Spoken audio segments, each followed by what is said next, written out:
Hi, I'm Craig Wright, Chief Economist at RBC and host of today's webinar. I'd like to thank you for joining us. If you're a small firm that has recently started selling outside of Canada, or a large firm looking at your next opportunity, I hope you'll find the next hour to be informative and inspiring. I've been with RBC for 25 years. One of the most satisfying parts of my jobs is watching Canadian firms grow, here in Canada and in the global marketplace. There's a lot of drive and ambition among Canadian companies across many industries. Of course, with Canada's small population, it doesn't take long for homegrown companies to saturate the domestic market. And then what? For some companies, the idea of looking to international markets seems complicated, so they stay out. But typically, so does bottom line stays put. Other companies aren't ready to react when an international company moves to Canada. But there are companies experiencing success outside of Canada. They look to international markets and see opportunity. It's not without challenges, of course. To grow, company leaders take time to learn how to adapt their business model. They develop a defined export strategy. They also seek out the team and the skills they need to help them get in the game. Why go to all the trouble? The bottom line is that companies that export perform better. It's plain and simple. If you're a business owner looking for customers outside of Canada, the next hour should help you take that next step. We have a range of industry experts on our panel today. They offer some pretty compelling reasons and research to take your business to the next level. We also have some resources that can help you get you there. First, I'd like to welcome Stephen Tapp, Deputy Chief Economist at Export Development Canada. Steve is also Director of Economic Research and Analysis at EDC. He'll paint a broader picture of how and why Canadian exporting companies do better than firms selling in Canada alone. Next, we'll meet with Scott Ferris, the CEO and lead wrangler at Saddle Up Management Company. Scott is a certified international trade professional and former Director of Business Development at the Forum for International Trade Training, also known as FIT. Scott will advise you on what to consider when you're researching your international target markets. Gwenelle Montagnier is the Director of International Trade Development at World Trade Center, Toronto. Gwenelle will talk about the importance of building business partnerships, and she'll share resources and connections that can help you grow. We'll also hear from Neil Schwartz, co-owner and general counsel for the entertainment provider Escape Manor, a Canadian exporter. If you haven't heard of Escape Manor, stay tuned because his international journey is entertaining in its own right. Before we jump into discussion, I want to note that the webinar is interactive, so if you have any questions during the program, click on the Q&A button and send them our way. We'll provide answers in the last segment of our program. I'd like to start with Stephen Tapp, Deputy Chief Economist at Export Development Canada. Good to see you, Steve. Thanks for having me here, Craig. One of the points we really want to drive home today is that exporters fare better than firms that only sell in Canada. What does your research and others tell us about this? I think that's a good basis, a good kind of starting point for the discussion here today. So I work overseeing the research department here at Export Development Canada, and that is one of the things that if you look across studies for, I would say, the last couple decades now, studies that look at detailed firm-level data, and for a wide variety of countries and over various points in time, developed and advanced economies, we've seen that exporters typically do better than non-exporters. And I can provide some numbers here in terms of context for Canada. So 13%, I think is an important number for people watching today. 13% is the difference. So exporters are about 13% more productive than non-exporters when you look at Canadian manufacturing data over long periods of time. So that's pretty significant in terms of productivity differentials. Second is on innovation. So we see that exporters are performing more research and development, more training, and undertaking kind of more innovative practices than non-exporters. And these are what economists look at as kind of benefits for the macroeconomy. But if you're a small SME, so a small medium-sized enterprise in Canada, the benefits are not just for the big guys, just for big firms. It's also the case that for SMEs, we see exporting differentials that are quite large. Again, to give you a few more numbers, and maybe more numbers than you need today, 120% is something we'd point to. So SME exporters earn about 120% more in terms of revenues than non-exporters. That's a very big number and impressive to many. And there's a wide range of metrics that I could talk about, but profit margins are higher, growth is faster, employees enjoy higher wages, so there's just a broad number of benefits and metrics that we see exporters doing better than non-exporters. Okay, some great stats. I'm an economist, so you can never have too many numbers for me, so I appreciate the details. Maybe you could tell us a bit more about why exporters actually do better. So this is something that people have thought a lot about, looking at the data and seeing these stark differences. You know, what is it that exporters are doing that non-exporters are not doing? There's a bunch of different ways that exporters benefit. So let me just list a couple. First is what economists call economies of scale. So that means if you're selling to a smaller market and you're producing, let's say, 10 widgets, and you start now selling to international, broader companies, bigger customers, you're producing 100, 1,000, that reduces your production costs, your unit production costs. So there's economies of scale if you're producing goods and you're selling to bigger markets. That's kind of the first and most obvious thing that people think about. Second is just the idea and the fact that entering foreign markets, engaging with foreign buyers and foreign suppliers, that is a good conduit for information flows. So people will start kind of questioning the long-held beliefs that they had and the way in the process that they've done things. So there's information from kind of global best practices that people can incorporate back in Canada for their business decisions. So there's an information flow, there's economies of scale, and in addition, the last point I want to make is about competition. When you enter, let's say, the US market, you go to Asia, you go to other economies, working there, not only are you learning from those places, but there's more competition, there's stronger competition, and what that does is sharpen the incentives that exporters have to really make that big investment or to change processes or to do things kind of differently. And what about cause and effect? How do we know that exporting is actually triggering those performance gains? Could it be argued that exporting companies are bigger to begin with, which may mean that they're already more productive and have the resources necessary to export? In part, that's true. So that's what we've seen, and it's something that on the research side, people have tried to uncover cause and effect. So what's really driving what here? We do know that exporters, as I mentioned, are bigger, they're more productive, and that's true kind of before they start. And what people started looking at over time was trying to look at these changes that firms made. So when firms started to export, starting to see that it was really new exporters that did better than existing exporters in terms of their growth. So narrowing in on that, we have some research here at EDC. Beiling Yan is a researcher in my group who has looked at thousands and thousands of observations for firms, manufacturing firms in Canada, and you track them over time. And people worried about this apples to oranges comparison. So what you want to do is look at firms that are similar sizes, similar industries, and track those firms over time. And what we do is look at firms that start exporting versus similar firms that don't. And you look at the productivity benefits. In the first year, it's 5% gain for the exporters. This grows over time, about 4 or 5 years on, just kind of grows and grows and grows. So that was something which told us really on the causal side, when we try to really control for industry and size effects, that there's something happening there. And alternatively, we dug deeper to say, well, what happens when firms stop exporting? And you see the opposite. So you see that exporting firms compared to other firms that keep going, they do worse. So putting some of these ideas together, that the starting firms do better, that stopping firms do worse. Other things that we found were it was the benefits were larger for firms that started exporting to, let's say, OECD markets. So in Europe and the US, those gains were larger than for other markets. And that comes back to the information flows I talked about. So we think technology transfer, learning by doing is important. So there's some things there, I think, that kind of together tell us that the act of exporting, thinking about exporting, putting a plan together, and then going to market provides some persistent gains for firms that do that. So with all the evidence supporting the benefits of exporting, we only see a very small proportion of Canadian firms that actually do export. Why do you think that is? Yeah, it's about, from our estimates, about 6% or so. 6% of Canadian firms are exporting.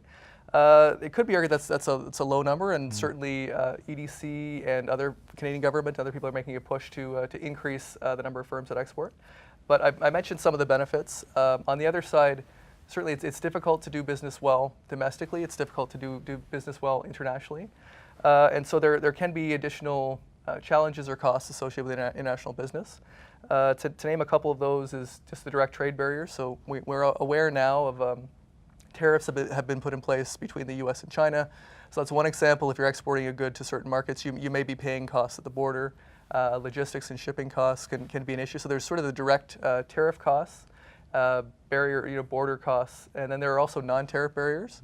So people think about those as being you're producing a good or service in Canada, but it may not be the case you can directly do that in, let's say, the US market. You may have to modify your good to comply to what some of the foreign standards would be. So there's tariff barriers, there's non-tariff barriers. At EDC, we think a lot about financing and helping firms that need to grow, that maybe need to make an investment to make their firm bigger and more productive and to service a foreign market. So I think financing and constraints can be an issue. And the last part would be really on thinking about knowledge. So firms need to know what they need to know, and they need to know what they don't know, and get help with that. So I think what we're trying to do in the webinar today would be provide examples of resources that people can use, but thinking about the knowledge gaps and what some SMEs may have to kind of take to the next level. Well, thanks for all the evidence supporting the benefits of exporting for Canadian firms, Steve. I want to move now on to some other research. The idea that global business success comes from having a global competitive advantage. A big study done over multiple years determined that successful exporters share similar characteristics, 4 key attributes that give them the global competitive advantage. Global companies tend to have strong international business networks. They work hard to develop innovative capabilities. They have access to skilled executives with an understanding of international markets, and their leaders have good knowledge of foreign markets and how they work. I'd like to explore the first one of these characteristics, strong international networks and partnerships. Our next panelist, Gwenelle Montagnier, will help us walk through this discussion. Hi, Gwenelle. Hello, nice to be here. How are you doing? Yeah, very well. Thanks for joining us today. Can you start briefly outlining the organizations you're currently affiliated with and how they can help other companies go global? Sure. I work for the World Trade Center Toronto, which is the trade arm of the Toronto Region Board of Trade. And our objective and goal and mandate is to really take Canadian companies on the global scene.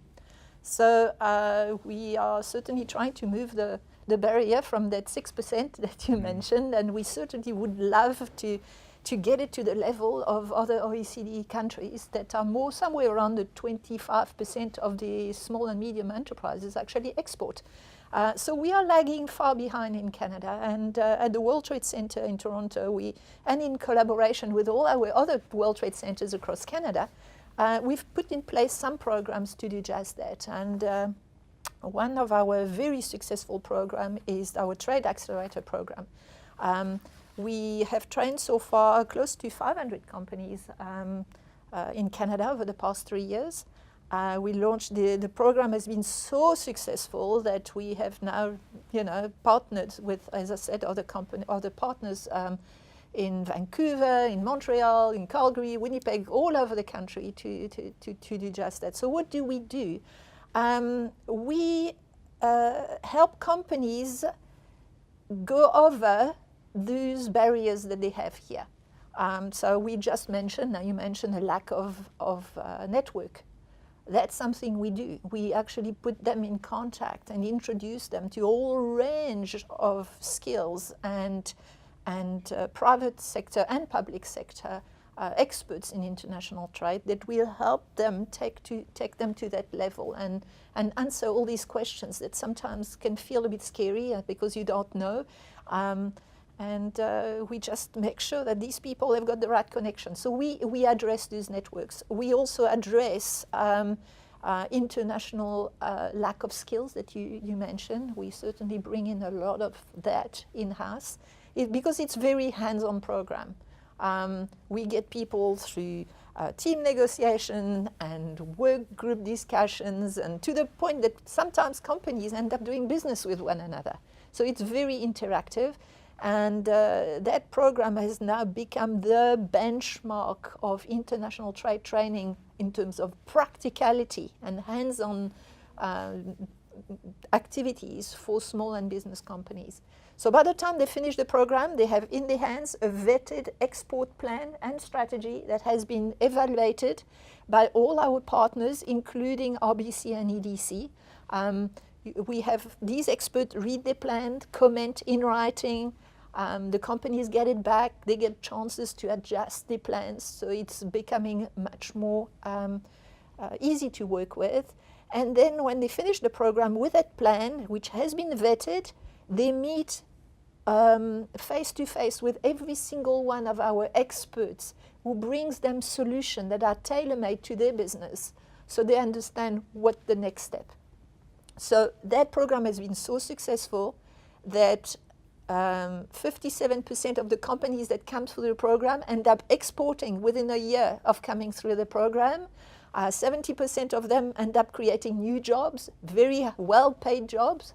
On average, they're around $86,000 a year salaries, which is very good for an average salary. And I could go on and on about the dozens of success stories we've had. And I really would encourage all the people out there, if you are thinking about exporting and you feel you have reached that size that you want to do just that, if you want to penetrate new markets, now you've been to the US, but you feel there's new potential out there, please come and see us or talk to our partners at RBC and EDC. And we are working very closely with one another, and we will certainly make sure that you get to these new markets and we'll take you there.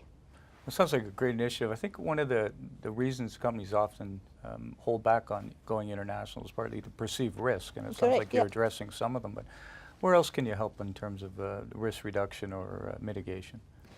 Well, first you have to analyze the risks to figure out how to alleviate those. And so I would say there are some external risks, which you have certainly described some of them. Some of them would be trade barriers, would be rules and regulations that exist across various different markets.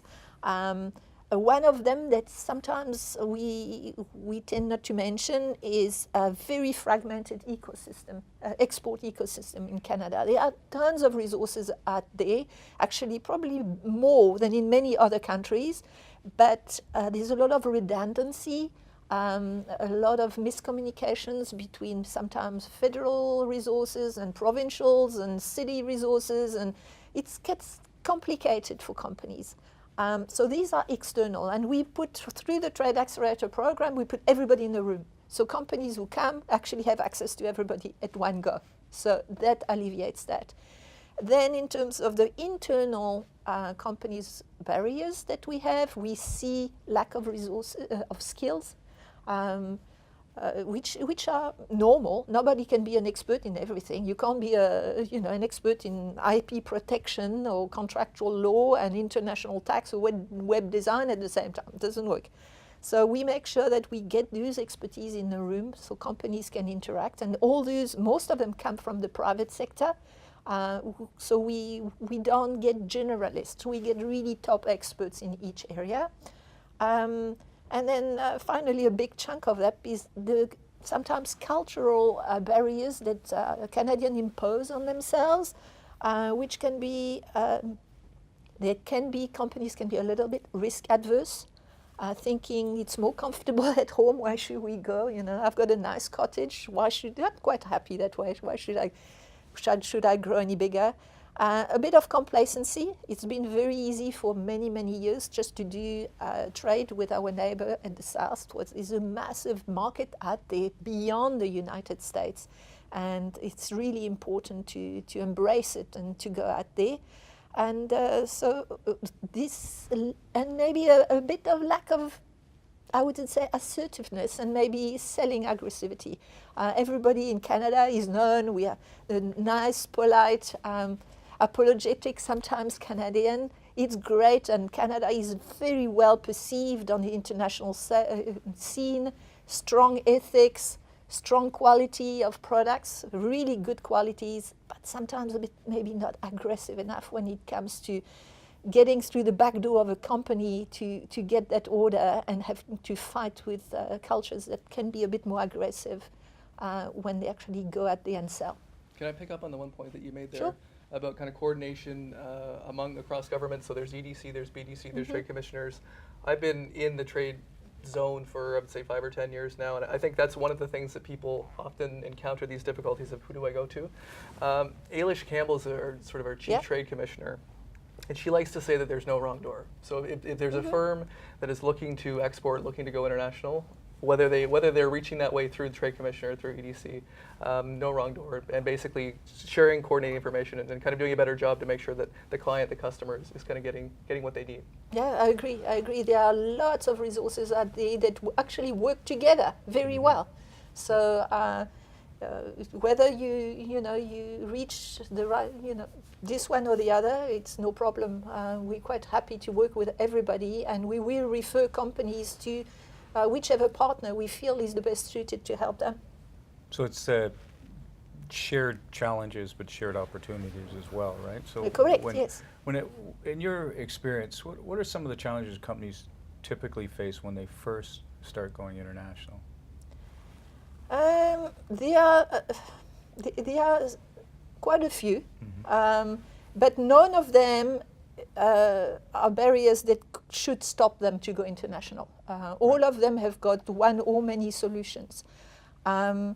Some of them have got obviously financial issues. As you grow, suddenly you need to increase your R&D, you need to increase the number of machinery you've got. There are all sorts of, you increase your staff, there are many areas when you need to grow that require money. So that's one of them, and we certainly make sure that we introduce them to the right partners on that area.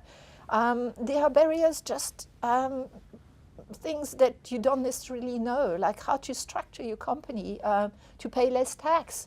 There are ways of doing things. If you've got presence internationally, maybe in the States, sometimes you might not know that you might be liable for income tax in the US or sales tax or all sorts of things. You need help to make sure that on the legal side, your intellectual property is covered, is protected. You need some help with contractual law, with labor law. Lots of areas, processes is another one that I find more and more companies dealing with us get to a certain level of high growth, and eventually they get to a plateau where they need to consolidate, regroup, and build internal process that are going to increase the profitability of the company, release some of the resources so that they can actually take that extra leap and carry on growing. So all these areas we approach within our programs, and we make sure that we get companies to understand these are the barriers, because once you know they exist, then you can do something about it. There's nothing more dangerous than not knowing what you don't know. And by getting companies exposed to all these range of issues, and they come so much more prepared, because now they know, okay, if I want to get to Z, I need to go through ABC first. And I think that's one of the reasons why we are being so successful. Yeah, that's great. It's very reassuring that there's resources out there. And if we go back to the idea of building strong international partnerships, who are some of the key partners that companies should consider when they are going global? They need partnerships in Canada and in market wherever they decide to go. And those might be very different. Usually, typically, internally, they will need financial help. They will need to be known from, institutions like the Trade Commissioner Service, or they need to have an accountant or a lawyer, or help internally. But once they define their markets, they also need to figure out who's going to help them on the ground. And that could be finding, most of them will need a partner, whether it's a distributor, an agent, a broker, to handle cargo, to handle sales, to handle all sorts of things on the ground. So they need to know how to find these people, how to vet them, how to make sure that these people become a strong partnership that's not going to end up in trouble. And all these issues are really important. So who you partner with is critical, but by coming to any one of us here, or the help that's out there, companies will get a great sense of who they do need to actually partner with in order to be successful. Thank you, Gunilla. I think you've given our audience a great roadmap in terms of how they can build their own networks as they move to markets. We know having a sound foreign knowledge is a hallmark of a successful exporter, but how can you get your hands on the market knowledge you need when you're moving into a new country? Scott Ferris, CEO and lead wrangler from the Saddle Up Management Company, is going to help us answer that question. Welcome, Scott. Hi, good afternoon. Glad to be with you. Pleasure, Scott. Tell us a little bit about your latest venture, and also you've acquired your Certified International Trade Professional status. How does that play a role? Yeah, my latest venture, the Saddle Up Management Company, was established back in January of this year. And after working for more than 27 years in international trade within the public sector, private sector, the educational space with the Forum for International Trade Training, who is still actually one of my lead clients, it was time for me to sort of embark on my own. And there were a number of people that approached me to take on some contract work with them. Because in the economy that we find ourselves now, especially for small and medium-sized companies, there are tremendous opportunities for, just like a band plays a gig, and we talk about the gig economy, there are tremendous opportunities for small and medium-sized companies to benefit from the expertise of individuals with a tremendous depth of experience, but not have to embed them within their own companies, paying the high salaries and benefits, pensions, so on and so forth. So that's the whole positioning around the Saddle Up Management Company. We focus on 3 areas of customer profiling, market intelligence, and lead generation for companies. And to answer your second question, the Certified International Trade Professional designation that I acquired through FIT, the Forum for International Trade Training, really was of benefit to me. I obtained that professional designation years ago, in 2005, actually. And like any professional designation, whether you're in human resources, whether you're in financial management, whatever the case may be, when you want to obtain the highest level of recognition you can, when you want to prove and test your skills to the highest level, those are the professional credentials that you want to have. And with FIT being the only provider of that professional designation in Canada, that was where I needed to go to prove my skills, abilities, and also to broaden those skills and abilities, because FIT is the world's leading expert in international trade training for individuals and companies. So it was a real benefit for me to be able to have that designation. You mentioned market intelligence, and when it comes to market intelligence or research, where do you start? How does a company determine the best international markets for them? Are there any specific things they should consider or ways they can sharpen their focus as they move forward? Yeah, really, Craig, one of the funny things about exporting for a lot of companies is that many of them stumble into it by accident rather than by design. What I mean by that is perhaps an email one day arrives in the mailbox from someone who saw your product online, perhaps got referred to you from someone they'd seen using your product. It comes about for a lot of companies in very non-traditional ways. And when that happens, of course, yeah, they are immediately faced with, well, this person is in country X, let's say, and is now interested in my product or service. How do I start? What is the first place to start in terms of that market research to understand if there's a real opportunity there for them? And I always counsel clients to go after the low-hanging fruit. And, Gwinnell has touched on certainly a number of the different areas and the training program that they offer. But of course, the lowest hanging fruit are those publicly available sources. And we're very fortunate in Canada to have, through the Canadian Trade Commissioner Service, individuals on the ground in, I believe, about 170 countries around the world who can help us with who can help Canadian companies with a lot of those initial steps. Export Development Canada, too, has a full range of products and services that it can offer. But really, it's up to companies to sort of make sure that they've done their assessments on where those opportunities really, really are. Because again, there are a number of opportunities that can come at us. But for us to be able to assess them properly, we've got to take into consideration how we would enter that market, what the logistics look like to enter specific markets, what the market's offer themselves in terms of potential risks, whether that's currency risks, political risks. There's a variety that way. What the ease of business is doing in those particular markets, whether or not there are any regulatory barriers, trade barriers, non-tariff barriers. Again, as we've talked about already, tariffs and the tax situation in entering markets. And of course, overall, two of the biggest areas I focus on are product demand, assessing what the customers look like in a given market, what's spent annually on products or services, potentially like what your companies are offering, and if that market is growing, how so, but whether or not there is also finally competition in that market and what that competition looks like and how it can possibly impact, your company as you're trying to enter those foreign markets. Thanks. So lots of questions. Where can companies find reliable answers or reliable information about foreign markets? Well, like we said, Gwinnell mentioned, and I just touched on a couple with regards to the Trade Commissioner's Service, of course, and Export Development Canada.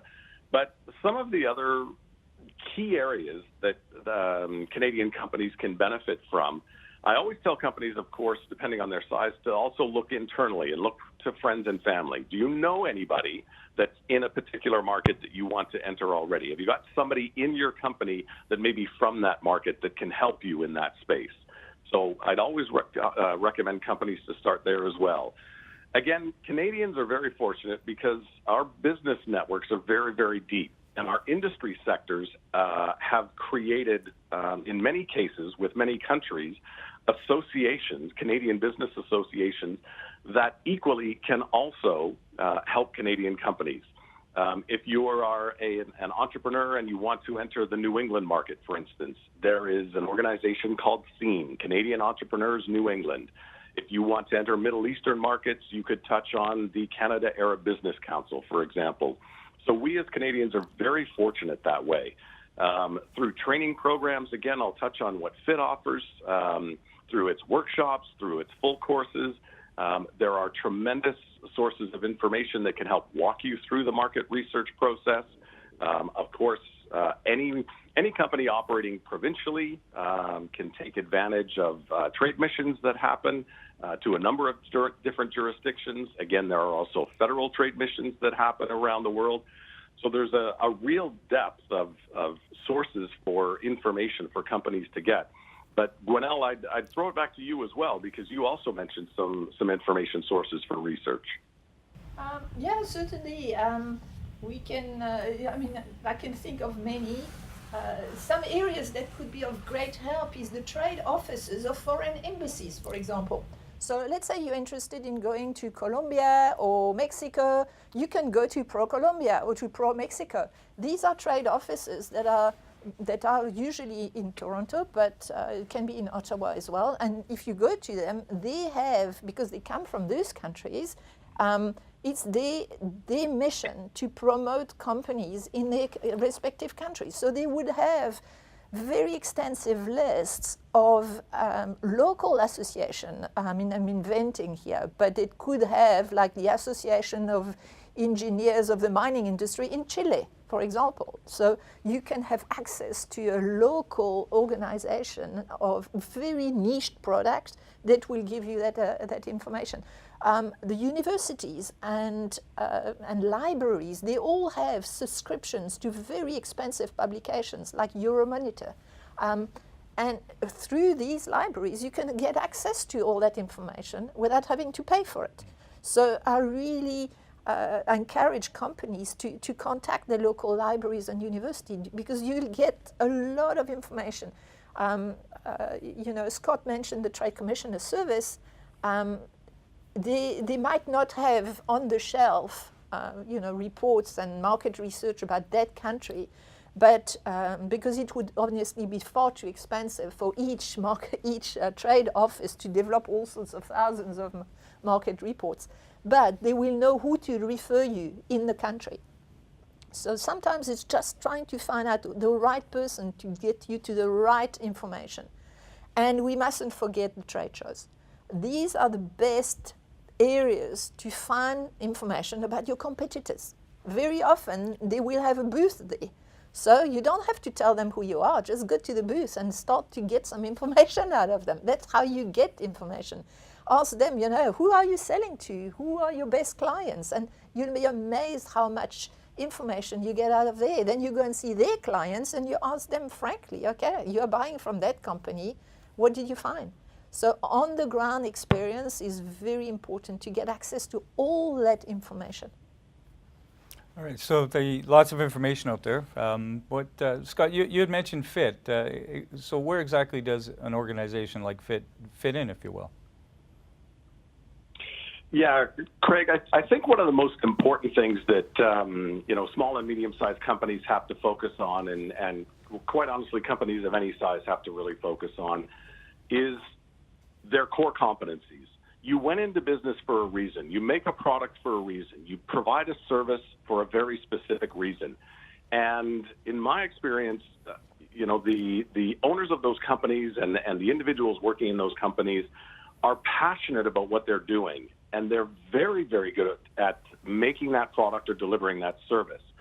When it comes to the depth of knowledge required to operate in international trade, a lot of companies and individuals just don't have it.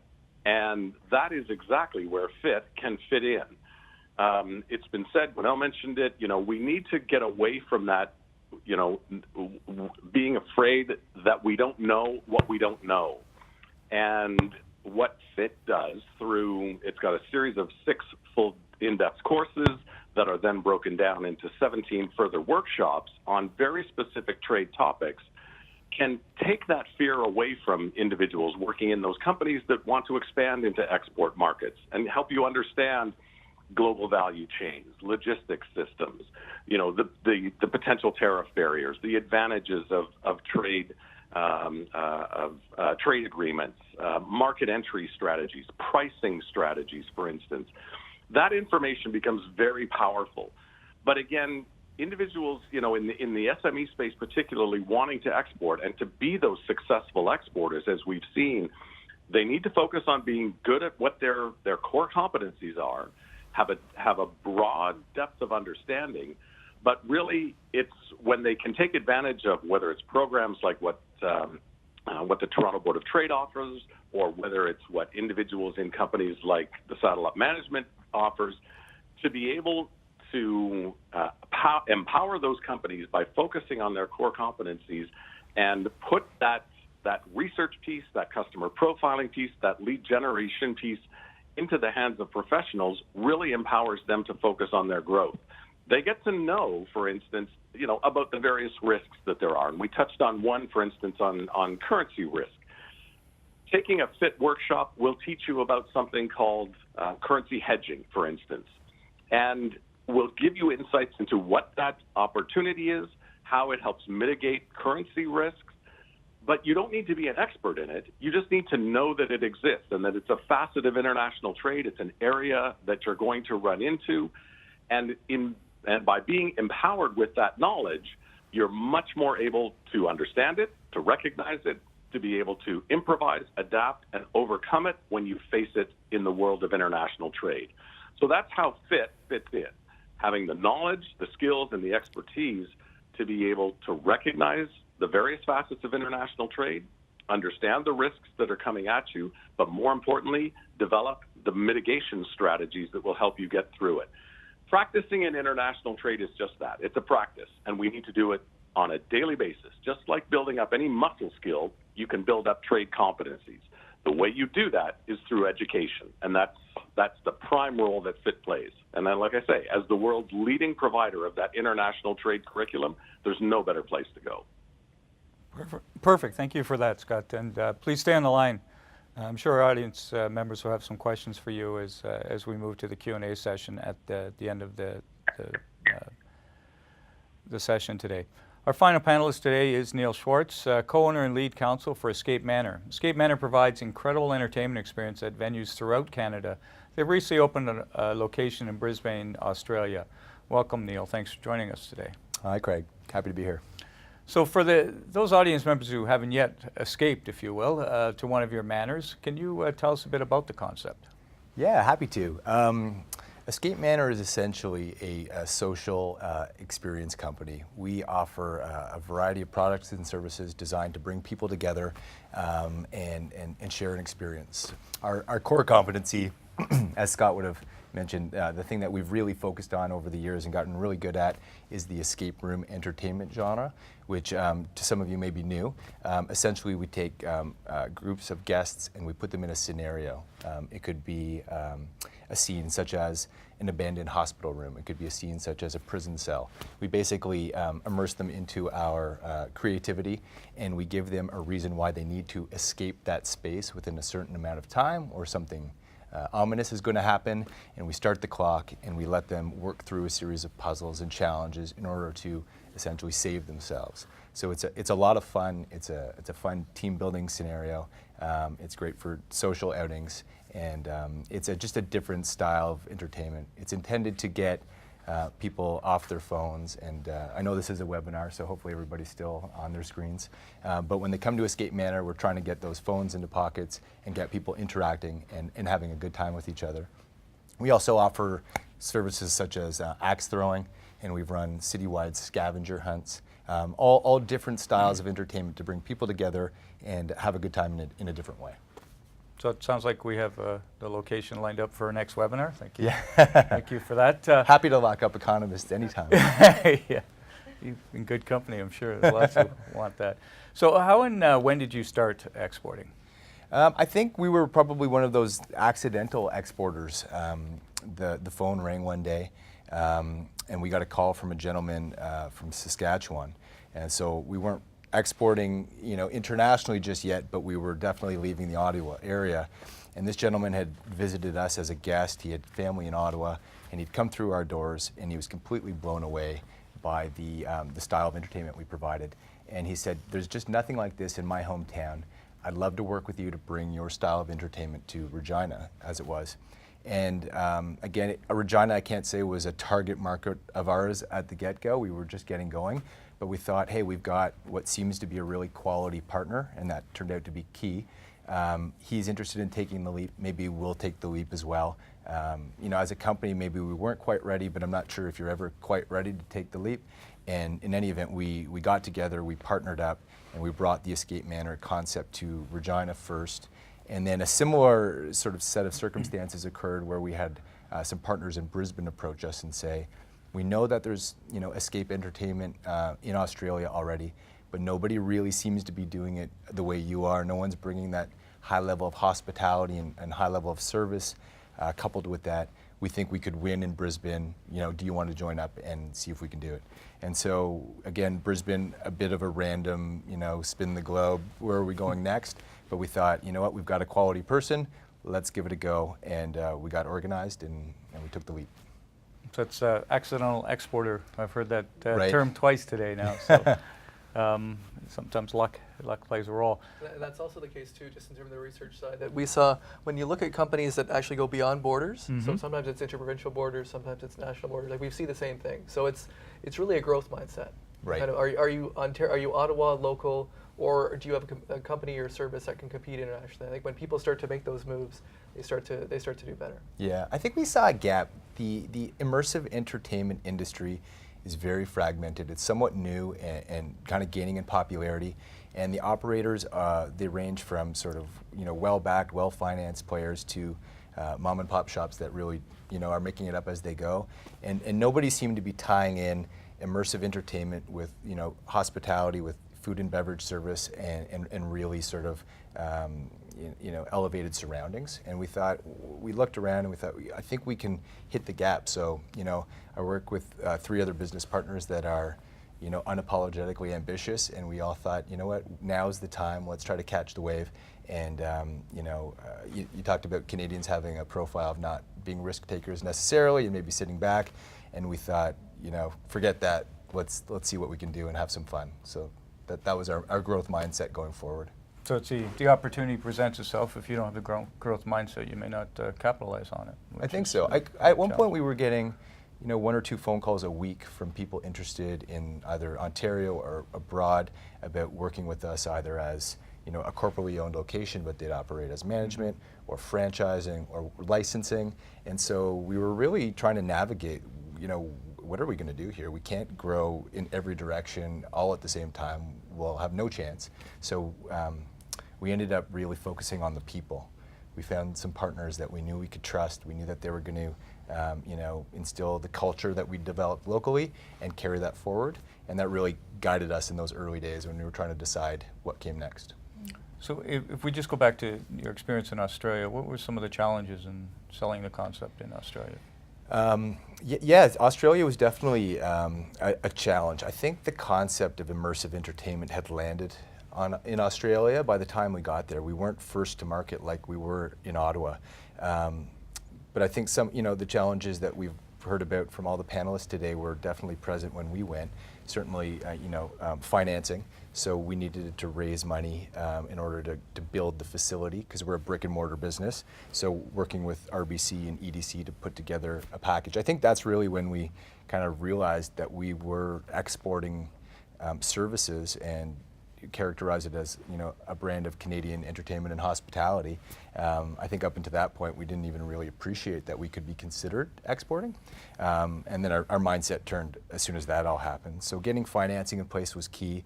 Finding the right partners, that was key. That kind of was a fortuitous event that happened that brought us all together.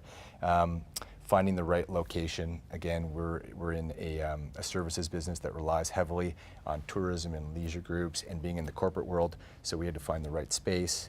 But more than anything, I think navigating the regulatory environment in Australia was probably our biggest challenge because we're in a category of business that there's not a lot of experience. So going down to City Hall to tell somebody that you need a business license for an escape room, they don't have any idea what you're talking about. You have to explain that you might be locking people up in small confined spaces. They want you to, so it's okay. But just kind of navigating all of that took a lot of time and effort. And when you couple that with time zones, everything just becomes a little bit harder. So those were some of the challenges. Earlier on, we had talked about the importance of partnerships and assembling the right team for when a company does go global. Now, I know you're a lawyer by training, so does that mean that you act as general counsel for the company, but do you handle all of the legal needs of the business? I don't. I did initially when we were a smaller unit, and when we were simply just operating in Ontario. That was something that I could easily handle, familiar with the landscape here. As we started to spread our wings and move into new jurisdictions, that introduced complexity, and I'd say, across Canada, there are similarities from province to province and territory to territory that I could handle for the most part, but it wasn't until we entered Australia where things got quite different, and I felt like I needed to rely on local expertise. A lot of the things we were doing were things that you can figure out given the right amount of time, but you want to make sure you get it right, and you feel like the stakes are a little bit higher when you've spread your wings and you've put money in overseas and you've got foreign partners relying on you to drive that. So in terms of legal work in Australia, for example, I was pretty quick to engage employment lawyers to make sure that we understood exactly how recruitment should work and how payroll and benefits and all of those schemes work in Australia to make sure we were compliant. We sent Canadian staff to Australia to help train and implement some culture pieces, and so dealing with immigration issues is well outside my wheelhouse, so I was happy to engage external counsel for that. Even protecting our trademark, for example, in Australia and having that registered, not a terribly complicated process, but I didn't want to misstep because our branding is so important to us, so I engaged an IP lawyer out of Brisbane to make sure that we were crossing all the T's and dotting all the I's. And I in my former life in private practice, I advised a lot of startup companies that were big on ideas but short on cash. And one of the things I used to say was be very careful about incurring professional fees early on when you don't really have the money. You could spend a fortune and get a Cadillac of some advice, but try to be sensitive to that. At the same time, I think you need to be able to spend when you know you're outside of your depth and when there's some risk about making a mistake. It's okay to engage experts in other jurisdictions when you're just so far from home in that sense. So I don't do it all, but I try to keep my fingers on most of it. Perfect. Thanks, Neil. Can't wait to hear how things go in Brisbane. We'll look for an update. Thank you. So we've reached the final segment of today's program, and now we're into the question and answer session. So we've already received a number of questions, so thank you in advance for those that have sent them in, but please do feel free to keep sending more questions in. I think we'll have time to get through the majority of these questions, and it's really for you. So please, if we haven't hit on the particular point you were hoping to get out of the webinar, please send us a question in as direct as you need to be. So let's begin with our first question, and I get to a bit of power here, so I get to decide on who gets the question, but I'll be gentle. Gwinnell, you raised the topic, but what are your thoughts on attending trade shows? And anybody else can jump in. Yeah, sure. I think trade shows are a wonderful way of getting a lot of information into a market, of getting a lot of contacts, of getting all what you need to get really to get going in a market. Now, trade shows are only useful if you manage them properly. For any company to go to a trade show is going to cost you, depending on market, somewhere between $5,000 to $10,000. Okay, we're talking a 3x3 booth and stuff like that. You have to prepare for that trade show. You have to know what to do during the trade show, and you have to follow up on that trade show. Otherwise, it's a waste of money. So when you prepare for it, I would strongly advise that if you go to a trade show that lasts 3 days, book an extra 2 days. Because you're going to meet with people during the trade show and you want to meet them again. Now on that, stats are diverse a bit, but stats all say to us that in order to get an order, you need a minimum of 5 contacts, 5 to 12 contacts. So 80% of the orders you will get, you will need between 5 to 12 contacts. So if you bump into somebody at a trade show and you exchange business cards, the chance of you getting an order out of this is very close to 0. So what do you need?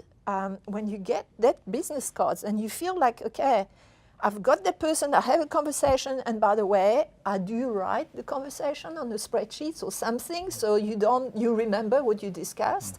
Mm-hmm. And then that same evening, you go back to that person and say, okay, we bumped into each other today, let's meet again. And then you take advantage of the 2 extra days. You can go to their factory, you start engaging before you even leave the country, and that's critical. Once you are at the trade show, I've seen too many companies that sit at their booth, sometimes even on their phone, or don't even bother going. If you stay at your booth and don't engage with people, the chances are that you're going to miss out a lot of opportunities. A lot of people walk around the booth and just looking for stuff. Get up, go in the aisle, and exchange with people. Grab them and start the conversation going. Don't sit at all at your booth. And finally, follow up. I think when you come back from a trade show, a lot of people end up having to catch up with all what has accumulated while they were away. They still have to do the correct job. And very often the follow-up is the one that falls away. And so many people actually go through all the cost and time and trouble of going to these trade shows and unfortunately do not do the follow-up. And the follow-up is the most important part of any trade show. If the follow-up is not done, nothing is going to come out of it. So it sounds like a great way to capture some return on the investment given the cost of trade shows. Scott, I have one directed to you. So the question is, how do I prepare myself for an export opportunity? Craig, yeah, I guess one of the places I'd follow up on quickly is the last question, to start answering your question. And in preparing yourself for an export opportunity, one of the best places to start would be to look at those trade shows that are happening in a foreign market and go, to take Gwinnell's position and just turn it 180 degrees, go as a visitor and go walk the trade show. Gwinnell's concept of exhibiting in the trade show is ultimately the best place to be, for sure, to be an exhibitor. And again, there's some tremendous funding to help companies engage in that front. The Canadian Trade Commissioner's Service with the Can Export program, for instance, can provide some really solid funding there. But for any company to really prepare for an export market, they've really got to have an understanding of the demand potential for the product in the market that they're going to. They've got to prepare themselves, I guess, for an understanding of the product fit as well for their product or service fit in the target market. And I guess I'd sort of fall back, Craig. I have kind of 4 golden rules that I always sort of touch on when it comes to this. And the first one is that, and I'll run through these very, very quickly for you. The first one is that, first and foremost, companies have to have it going on. What I mean by that is a company has to be solidly in business. If you think that exporting is going to solve your problems and you've got, you're not collecting your payables, you've got some issues with production or service delivery, going to a new foreign market is not going to help you. Many companies are established to go global from the get-go, and that's great. But those companies that are, have established and have operations in Canada, if you're struggling, exporting is not necessarily the best solution for you because it's just going to open up a whole new set of other problems. So that's the first rule.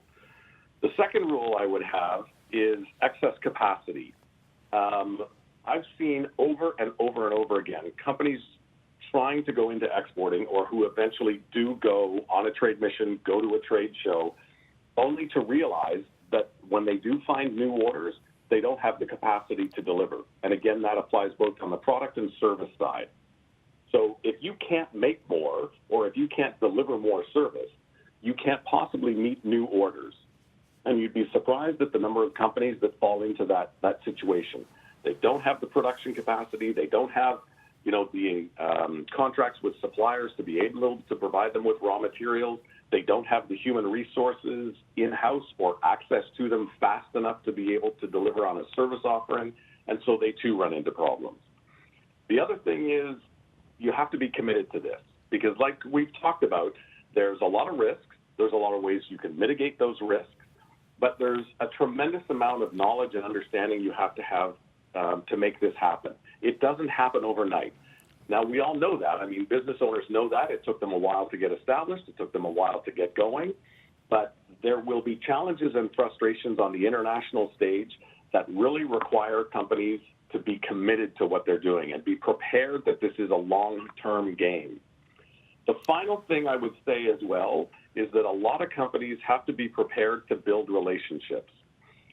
My final golden rule goes like this. People will do business with people they like. Regardless of the technologies we have, email, FaceTime, Skype, it takes people being on the ground, being face-to-face with each other, touching each other, getting to build those relationships with each other to really make business happen. And you've got to have it going on. You've got to have excess capacity. You've got to be committed to this, and you've got to be prepared to build the relationships that are going to make it happen. Thanks, Scott. We've got time for one more question, but the audience has asked 2 specific questions, one for each Steve and Neil. So speed dating, 1-minute answers, okay? so first, Steve, why are Canadians risk-averse towards emerging markets? Is it because we have NAFTA, USMCA as a low-hanging fruit and easy to grab at? Okay, on risk aversion, I think, so we've heard that mentioned earlier in the panel, Canadians are risk averse. I think there's a sense in which that's true, but I think that there's also a sense in which that's really changing quite rapidly. So we've looked at some data that looks at ICT sector, and you'd think that Silicon Valley, everybody's going to the US, that's the first market. But over the last 5 years or so, there's been a shift, and right up there in top market is Asia. Small companies are going directly. They may not even staying in Canada. They may be making their first stop elsewhere. So I think there is risk aversion out there, and people are more concerned about some of the risks are higher in emerging markets. But I do think that if you look for it and you look out there beyond, there's a lot of companies that are overcoming those barriers. Perfect. And Neil, quickly, unfortunately, it's a complex question, but how did you secure financing? How did we secure financing? We ended up securing debt financing. We basically went out. We looked at all kinds of sources. So as a small business, there's all kinds of products available. Canadian federal small business loans. We talked to different financial institutions.